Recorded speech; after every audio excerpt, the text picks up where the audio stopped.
I have a theory that all modern cameras are designed poorly. And therefore, in my mind, I have kind of redesigned a camera to fit in the hand a little bit better, work a little bit better.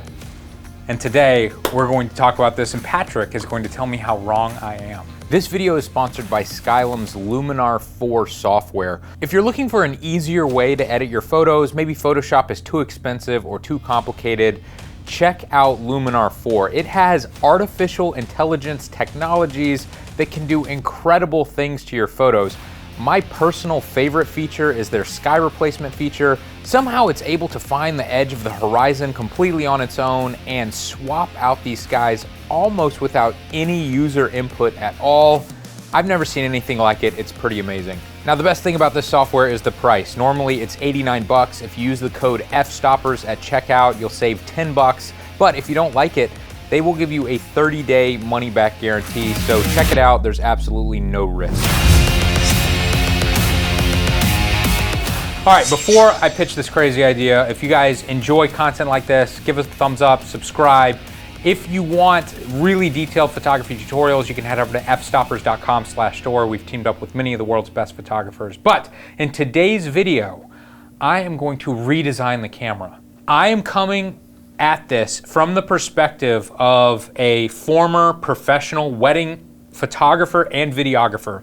And I think as wedding photographers, we used features in these cameras that most photographers never use. We jumped between settings more quickly and more often than most photographers ever do. And I know a lot of people watching this, they don't even use the video features of their camera. So keep an open mind, guys, because I'm going to suggest some pretty significant changes, and then I'm going to try to explain why these are necessary, even though you personally may not need. I shoot in the studio all day with the same settings. This is ridiculous. Exactly. Like, you may just leave your camera in manual all the time, and so aperture priority is dumb to you. Somebody just posted some comment that somebody said, like, oh, the second I heard you use aperture priority, I tuned out. You don't know what you're talking about. And it's like, no, there's just different types of shooting that require different semi-automatic modes that can help you out because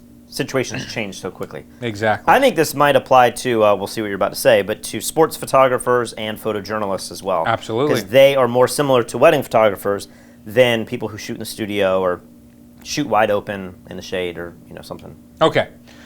Let's get into it. And this is going to be the most simple thing that all cameras should have going forward. And I've been playing with some of the cameras here, and the Fujifilm GFX, I think, is the first camera that natively has this, and it just makes sense. You should be able to change your shutter speed, aperture, and ISO instantaneously without messing with buttons and menus. I do not understand all of these cameras that like hide the ISO button, and Nikon, I'm looking at you, every camera puts that ISO button in another spot.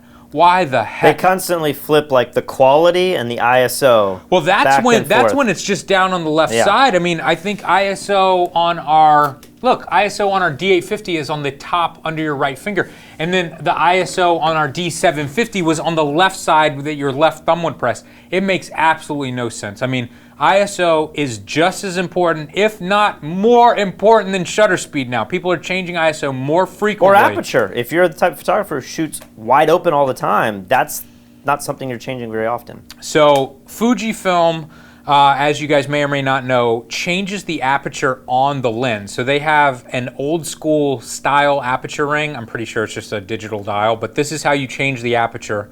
On this camera specifically, the front rotator knob is changing my ISO, and the back rotator knob is changing the shutter speed. Now, I'm not suggesting that all camera manufacturers should move the f-stop to the back of the lens. I don't think that makes sense. But my suggestion is that all cameras from now on should have 3 rotator knobs. I like the idea of one on the front, one on the top, one on the back. So it sounds like Canon has already made the camera of your dreams. No, I don't think Canon does the one on the back. I think they have that like weird rotator knob. You just don't like the wheel. I don't like the wheel, and I still think Canon, forgive me if I'm wrong, it's been a while since I've used a Canon, I still think they hide ISO under a button, which makes no sense in my opinion.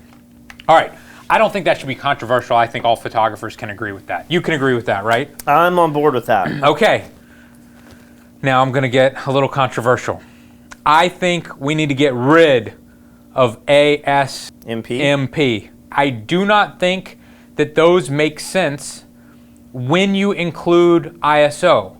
So in the past, we needed shutter priority, aperture priority, and P mode, right? And then of course full manual. Because to change ISO, you would physically remove the film from the camera, put in a different type of film, and then tell the camera what speed film you put in the camera.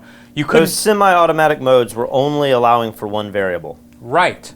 But now that we are using 3 variables, including the ISO, I'm changing ISO all the time, especially videographers. I mean, videographers, we have to choose an f-stop to get the depth of field we want.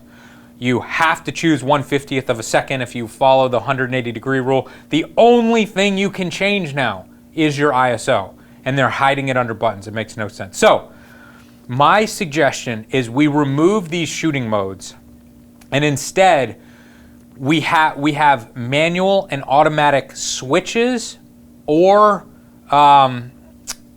pressable rotator knobs that you can set each one of those settings manually or automatic.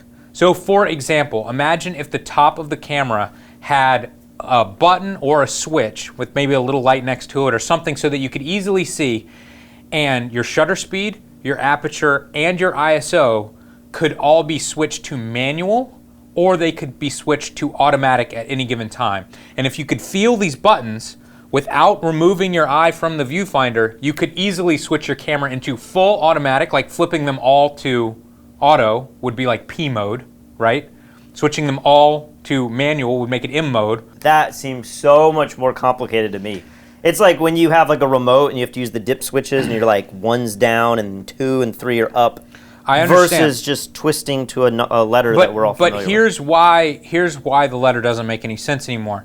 The letters do not take into consideration ISO. If you put it in aperture priority, but you want to have auto ISO, now you have to go into the ISO menu and turn ISO auto on. I want the ability to manually control each or all of these 3 settings, or turn 1 or 2 or 3 of them on auto all easily and independently, and I want to be able to see it.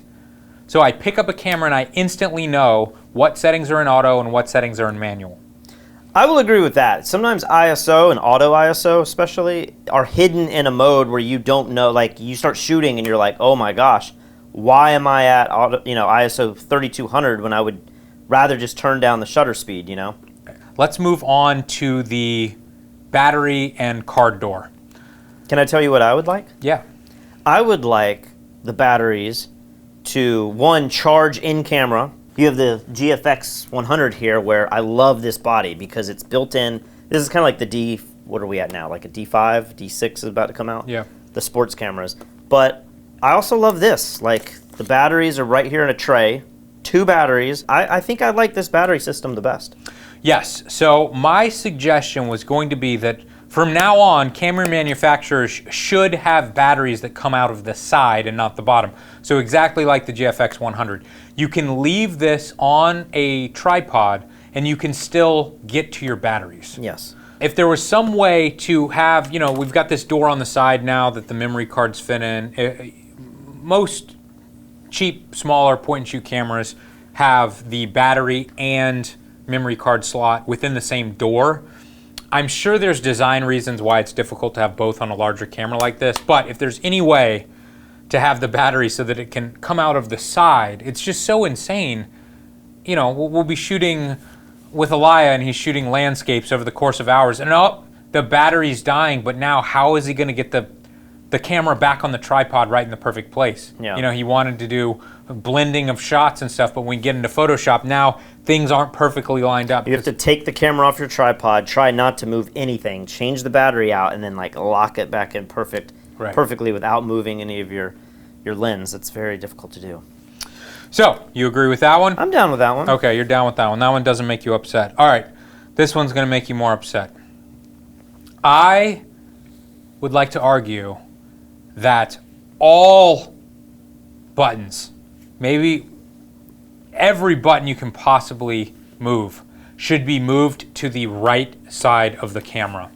I think it is insane that camera companies are putting buttons down the left side of these cameras. And if you notice, Fuji doesn't do it. This one, yeah. We've got another Fuji here. Sony doesn't do it. Panasonic doesn't do it. They do have a couple buttons up top. They put like the play button on the back, which drives me crazy. Why would you ever want someone to have to take their hands off of the lens? Yeah, but they don't have the buttons down the side. They just have like a couple. Yeah, there's top. no buttons here, but then this one does have the play button, I think, where you like it. Okay, yeah, exactly. You have to think about features that you're using all the time, right? You would like to go back to the days of the D1H where they have no buttons on the side either. But look, they still have weird buttons like in the middle bottom where you have to use a left hand. This was not a good design, but it's here, so I would bring it up. So, you know, when I was trying to think of how I would design a camera, I was trying to use like a total fresh mind, you know? And I'm thinking, what features am I using all the time? And a big one is the play button. Yeah. Play, delete, right? Why in the world would you put that on the left side of the camera so that you're forced to continue to move your hand off of the lens to do things? And then Nikon is just like the most egregious offender of this by just lining the left side of the back of these cameras with buttons, forcing you to use both hands. It's like you're either taking pictures or you're doing something else on a Nikon camera, which is crazy. I feel like you should be able to take pictures, review pictures, set your settings. To be fair, when you don't have a digital viewfinder, you are having to at least do this to view your pictures back. Yeah. So what difference does it make to do that?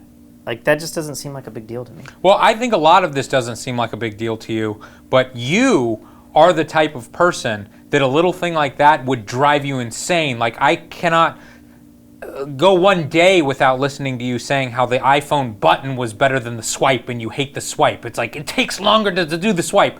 And the swipe is not that much worse. Every day I try to close programs out and I have to do that like 3 times to catch it. It like still, and I've had it for almost 6 months now. My point is that if you had always used a camera where the play button was under your thumb or your forefinger or something, and then you picked up a camera where you had to use your left hand, you would be the first person on planet Earth to go, why would they make it like this? I don't know if you remember this, but when I was shooting weddings 5-10 years ago, I actually changed the front button here, which is probably some button nobody uses, like depth of field preview. It's like, it puts it at like F22. In the history of the world, no one has used that button. So I set that to my play button. Yeah. And I think I told you to do the same thing on your camera. I was like, it's so much better. I never have to remove my hand from the lens now. It's like I can just hit that button on the front and play, or turn off my screen instantly, you know? So we then have to go down all of these buttons that are constantly on the left side of the camera and try to determine, do we need all of these buttons, first of all, and is there a place to put them on the right side of the camera? And when I look at these, I feel like, yeah, most of these really aren't that important buttons anyway. We've got the play and delete button. I think those should be on the right side of the camera. And like you said, I'm okay with that. They are on the right side of the camera on like the Sony, right? Yep. So that's already there. We've then got some other buttons that are, I don't think they're that necessary now. We've got a lock button that like can lock an image maybe from deletion or something, or does it star an image so that if you're it marks it, so if you're a sports shooter or you're trying to find images that you know for certain are keepers, right, it gives like a little okay. EXIF data. So if that's an important button, obviously like we could have that button exist. I'm also going to suggest that we have a much larger, better, and customizable screen on the back. So if that was a button you pressed all the time, you could move it and put it like on the bottom right side of the screen or whatever. And for you as a sports photographer, that would be available for you. But for 99.9% of photographers who have never hit that button before, or when we do hit it, it's like, what the hell do we do? What is that, you know? Yeah. You wouldn't ever have to see it. I just don't feel like that's a super necessary button for the average person. Next up on the back of the Nikon, we've got the plus and minus, like zoom in, zoom out buttons. Yep. I'm going to suggest that we move that to a pinch and zoom function on the touchscreen on the back of the camera. Can we agree? Why? Just because it's faster. Like zooming in and then using this slow D-pad to move around the screen is insane. I can agree when with we that. have technology. But you're now going back to using your left hand because you definitely have to pinch with the left hand. No, this. Yeah, you're. I'm this. Oh, you would use your right hand for that? Absolutely. Really? I mean, what do you do on your phone? You use your right hand to pinch and zoom around an image.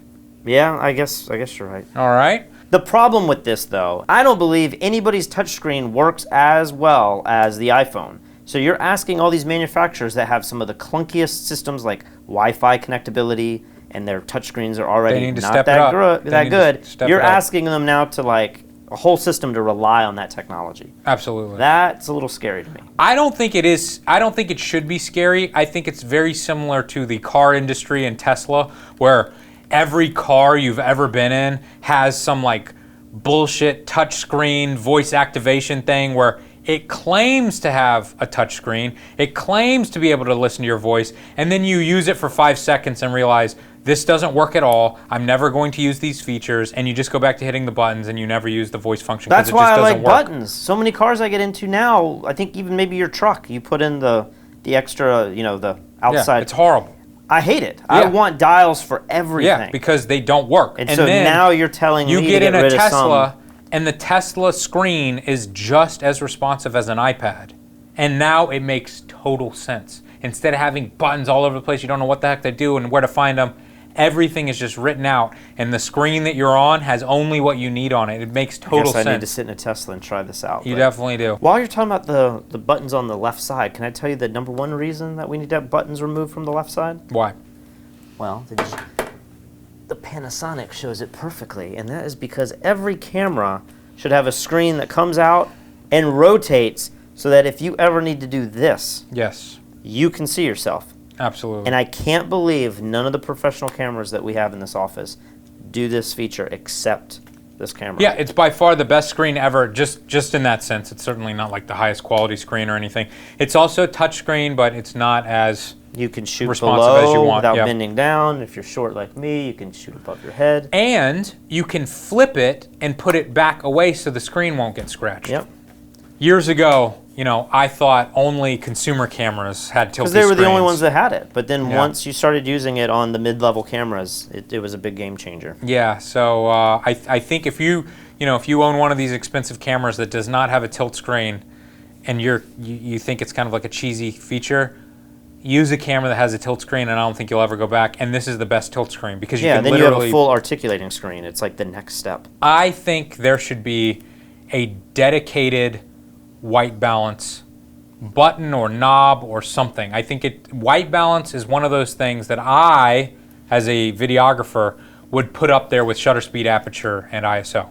It's definitely the next most important thing. Right. Now, photographers, you guys probably are shooting RAW. You can change this afterwards. You don't care at all. Maybe you just leave your camera in exclusively auto. Preset mode or something. But if you're a videographer, those colors are baked in, so you have to get it right in camera, so I'm constantly changing. A lot of photographers and videographers also overlook the tint shift ability, right? So you can change like your white balance, which is the blue to orange tone, but then we also have a magenta to green tint that in some cases is very important. Some cameras make this very difficult to change, and others, the GH5 does a pretty good job with this. But I think that there should be a very fast way to change your white balance and your tint all in one thing. Now, this is going to be a wild idea here. I was thinking about having some sort of thumb touchpad. Like right now, all these cameras have like, let's see, they've got these little D-pads. Yep. The Nikon has 2. I don't get like why. These are the worst feeling buttons. Yeah, on the they camera. feel super cheap. Nikon has 2 of them. They're right next to each other. Why in the world do you need 2? So you're going to have the touchscreen, but your thumb's not going to be long enough to reach that touchscreen, right? Okay. But there's many situations when you're navigating menus, when you're swiping through images, when you're choosing a focus point, when you're setting your white balance, where using the D-pad and clicking right 20 times is incredibly slow and cumbersome, right? So I'm suggesting having a small square that is touch sensitive.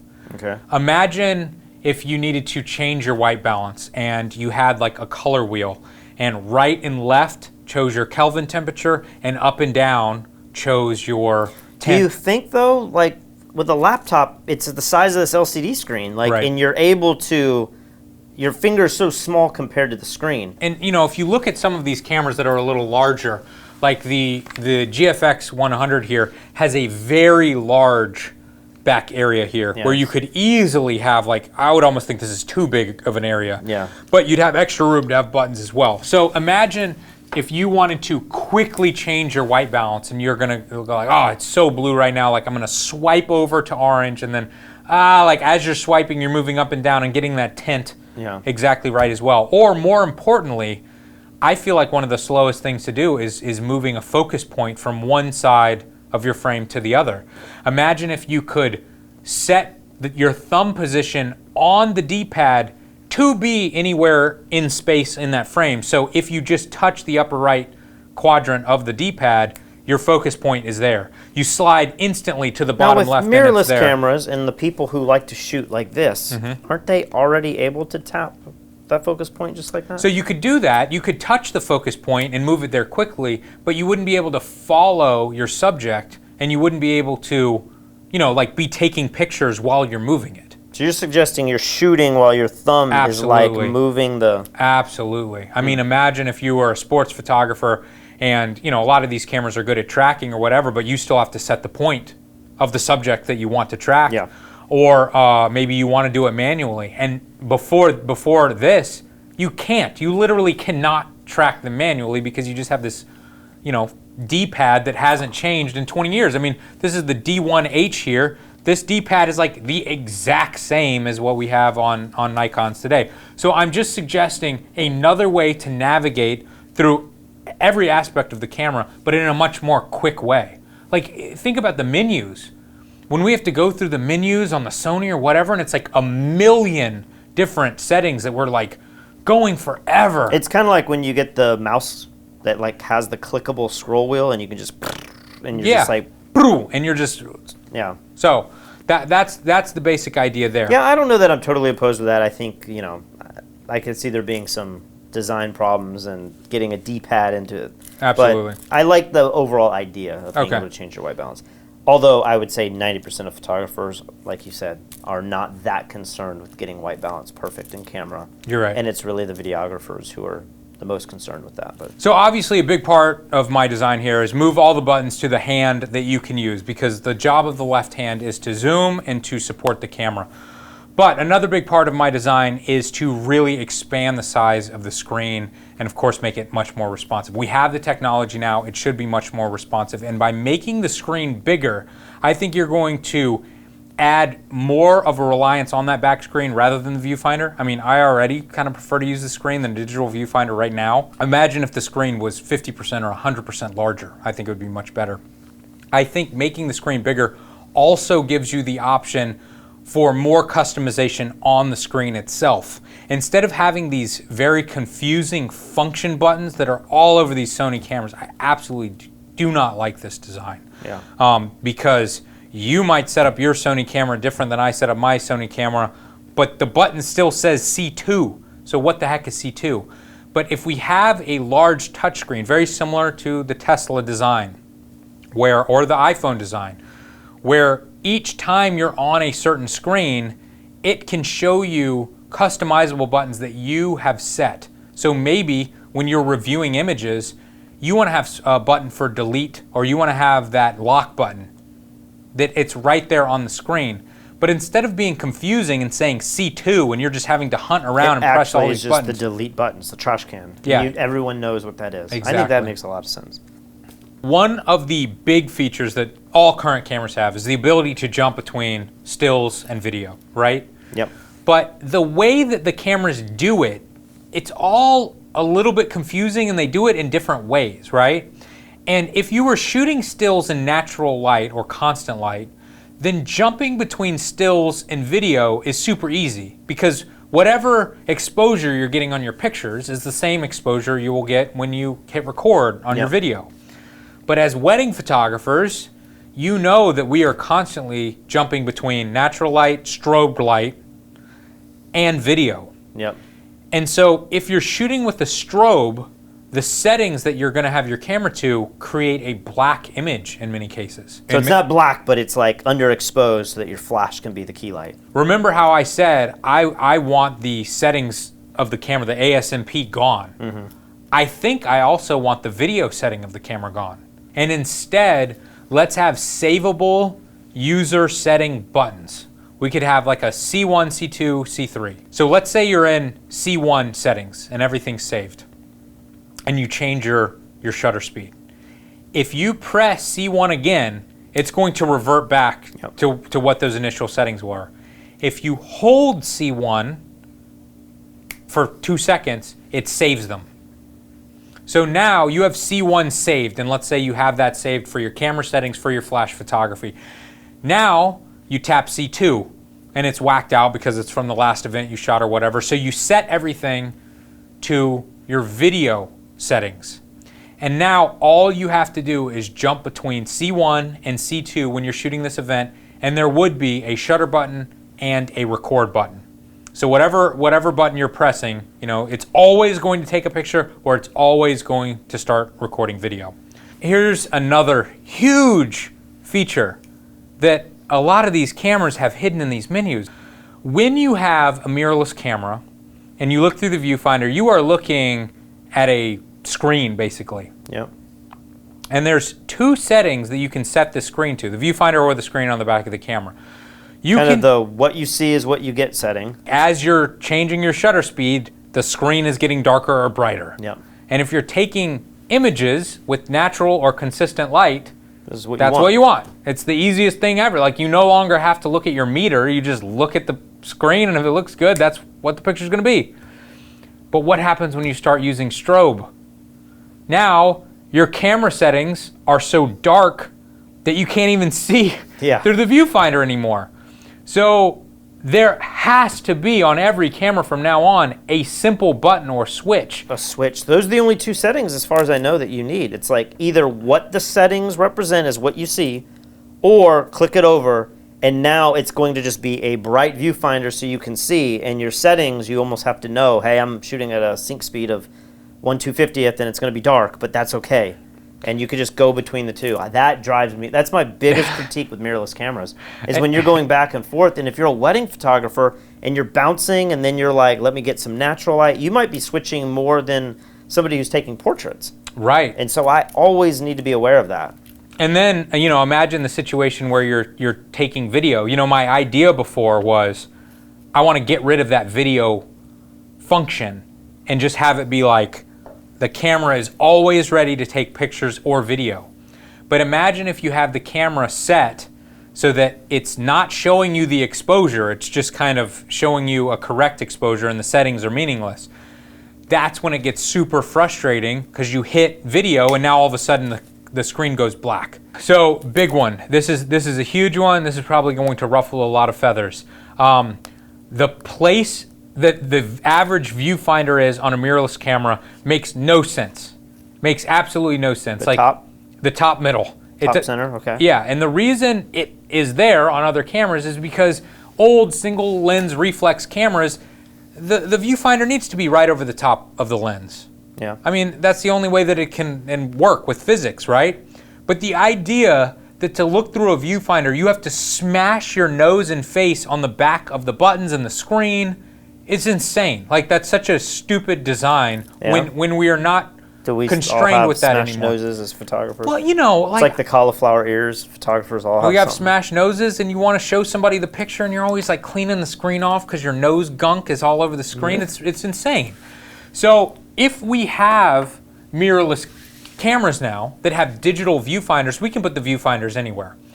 I suggest that all viewfinders are moved to the upper left quadrant, where the play button and delete button is on most of these cameras. Here. Yeah, so instead of... But that wouldn't solve, my nose would still be...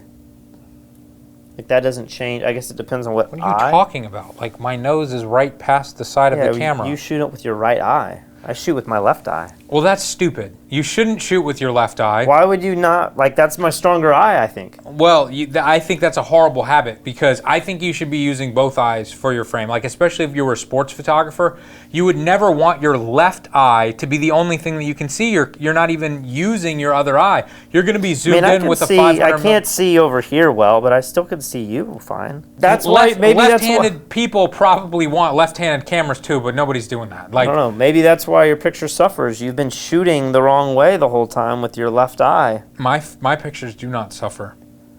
I don't know. I think this is like either or. Like your peripheral is affected either way. I'm not talking about my peripheral. I'm talking about shoving my nose into the back of a camera to use it properly makes no sense. When I drive a car, I don't have to smash my face up against the windshield to drive a car. So I can relax. The answer should just be you are shooting on the back of the screen with both eyes able to see the widest field of view. Professional photographers a few years ago would never have dreamed to take a picture with live view, right? That was, you look like an amateur if you took pictures like that. And then when Pi was here in Puerto Rico and we did that competition, I saw him taking pictures like that. And he's literally one of the most successful wedding photographers on the planet. Literally, like that's not just, hyperbole. Yeah. And if he is taking pictures like that, I just feel like that shows a huge shift in the market. You don't have to take pictures a certain way anymore. You can do whatever is easiest, whatever produces the best. There may be a future episode where I make something on this. I don't know if it's a parody, but like those videos of Joe McNally teaching you how to like properly hold the camera, I still think that's true. Like the shutter speed isn't changing. Yeah, but stabilization is. Okay, maybe that's the argument. I mean, Joe McNally might say, I can get an extra stop or two of light by holding it in this insane way, but you can go, yeah, but my new camera can give me 5 stops of light by doing nothing. Well, I would just think shooting like this would still not be the best form in terms of getting the sharpest, most stable image. You're probably right, but I think in most situations, you're shooting with a fast enough shutter speed that it doesn't matter at all anyway. But for all of you sticklers, there is still a digital viewfinder that you can use. I mean, when was the last time you used the digital viewfinder on one of our GH5s? Like almost never. Yeah. And we use those cameras every day, and we've never used the digital viewfinder. But it's because I'm not taking a lot of photos with it. What's the difference? I think it's all what you get used to. And I think you and we shot with these big, heavy cameras for so long where the screens were horrible and live view was awful and the autofocus never worked when it was in live view. And now that cameras have better autofocus, shooting autofocusing off of the sensor rather than some complex system inside. I don't know. I'm myself finding it a lot more comfortable to shoot off the back screen. I know I look like an idiot, but I don't know how many more features you have, but here's a thought that I had, and that is the dial that changes the motor drive from single to high speed low to high speed. I always thought, why can't that just be in the button to where if you push it as hard all the way down, it's in high speed mode. It's shooting 10 frames a second. And if you push somewhere in the middle, it like could maybe even ramps up. Maybe there's not like a one single high speed low. It just will ramp up to high speed. And then if you just do like the most typical way that you hit it, I think that's a great idea. It's just taking a single photo. And maybe there's a way in the menu to like adjust how that works. So that is a fantastic idea. I'm a little jealous that I didn't think of that. That gets rid of one of your whole buttons. You don't need... It does. And to add on to that, one of my other ideas was, as cameras become silent, Sony can literally shoot silently. I guess the D850 can shoot silently too. It's got some issues when you do. There needs to be some sort of feedback to let the photographer know that they have taken a photo. And I think that there should be some haptic feedback button within the shutter button that can vibrate that button, very similarly to the haptic feedback that's built into your cell phone. You should be able to feel when photos are being taken rather than hear the shutter clicking away, because soon we're not going to have shutters to hear anymore. So I think that would be a relatively inexpensive feature, but I love the idea. Yeah, put a pressure sensor in there as well. And just the harder you press that thing, the more pictures it's taking. Great idea. So one idea that I have that's not really button related, but still in the design of the camera is I'm constantly wanting the strap off my camera. Yes. And you can buy all these other types of straps and accessories where you can like pop the strap off, but it's never on the right camera that you need. You know, it's like, oh, I got the one where it's hardwired, and I got to undo all this stuff. I wish camera manufacturers just come up with a clever way to make these little eyelets come out of the camera. Yeah. And maybe you'd have to have some little safety thing. Like, I don't know what the design would be, but it would be so much more convenient if every camera just allowed that to come off and then go back in and lock. And then no matter what camera and strap you have, there's always a quick way to get the strap off if you need it. I really like that idea as well. I mean, some of these cameras, like the GFX 100 here, is quiet, right? It has these little holes here that you can attach straps with. But then the Sony has got the metal flappy things. The Nikon has, I mean, whose idea is this? I don't understand why they continue to make these like this. I mean, when you just like look at the camera, that is like the worst design part of the entire camera. I completely agree. It just looks like you've put this. And look, even the GH5 has these, and this is pretty much made for video. Yeah. Why would you do that when you know that's going to make sound and wreck the video? But they haven't learned yet. Can camera manufacturers also solve the issue of the eyepiece popping off every time you put it in a camera bag? Like, why is that still? Shouldn't it just like slide on from like the side? Yeah, most people put their camera down this way, or maybe, I don't know, like maybe this way. But if there was one way that it went on the side, that you just never would put it that way. I mean, we have technology now that when you push slide and lock. something down, it locks, and then you have to like press a little button or something to unlock it. I think we have this technology. How many of these viewfinders have we lost? I mean, I think even the GH5, you just slide it in your bag and this thing just pops off and then you lose it and it's gone forever. It's the most common thing I find out in the middle of nowhere. I'll just look down and be like, oh, there's somebody's eyepiece, you know, for their camera. And I always think, is it mine? I think it's a money-making scheme to sell as many viewfinder hoods as you can. So it sounds like you're going to be making like the cyber truck of cameras, where it may not be the most beautifully designed camera, but it's more functional and it makes more sense. That's my thought. Now, I'm excited to hear why I'm wrong. I think there are some things that are as fine, like I think a Fender Stratocaster is perfectly designed. Really? But as things change, like if we started playing guitar with two hands or something, you would start to need it to be designed in a different way. You know? Right. And I think camera technology, we're transitioning now from, you know, mirrorless into mirrorless cameras from optical viewfinders. Like, that's a huge transition. And the video, it's a huge transition. So when you have these big paradigm changes, I think it makes sense that the cameras continue to evolve. Well, let me know how wrong I am in the comments below. I'm sure they will. I'm sure they will. We'll see you next time.